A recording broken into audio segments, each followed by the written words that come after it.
Wahyu pasal 11. Dua saksi Allah.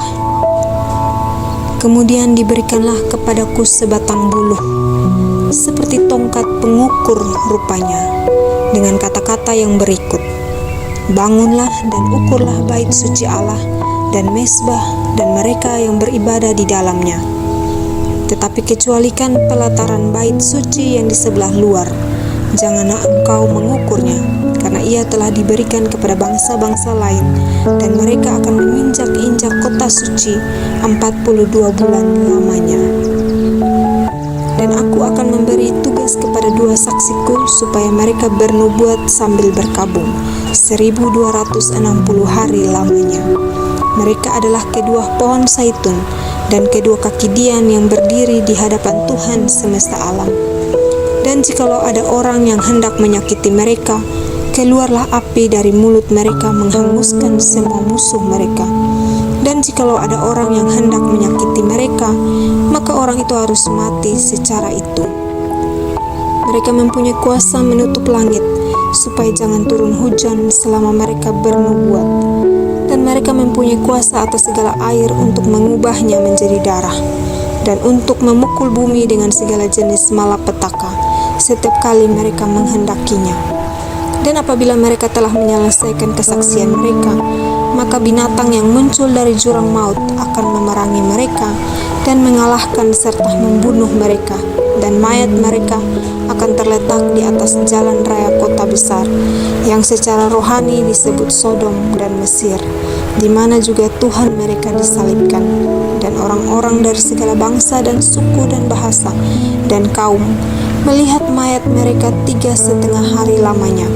Dan orang-orang itu tidak memperbolehkan mayat mereka dikuburkan, dan mereka yang diam di atas bumi bergembira dan bersukacita atas mereka itu, dan berpesta dan saling mengirim hadiah, karena kedua nabi itu telah merupakan siksaan bagi semua orang yang diam di atas bumi. 3,5 hari kemudian masuklah roh kehidupan dari Allah ke dalam mereka, sehingga mereka bangkit, dan semua orang yang melihat mereka menjadi sangat takut. Dan orang-orang itu mendengar suatu suara yang nyaring dari surga berkata kepada mereka, naiklah kemari. Lalu naiklah mereka ke langit, diselubungi awan, disaksikan oleh musuh-musuh mereka. Pada saat itu terjadilah gempa bumi yang dahsyat, dan 1/10 bagian dari kota itu rubuh, dan 7.000 orang mati oleh gempa bumi itu. Dan orang-orang lain sangat ketakutan, lalu memuliakan Allah yang di surga.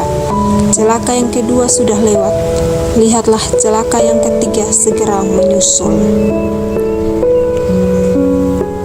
Sangkakala yang ketujuh. Nyanyian puji-pujian para tua-tua. Lalu malaikat yang ketujuh meniup sangkakalanya, dan terdengarlah suara-suara nyaring di dalam surga. Katanya, pemerintahan atas dunia dipegang oleh Tuhan kita, dan Dia yang diurapinya, dan Ia akan memerintah sebagai Raja sampai selama-lamanya.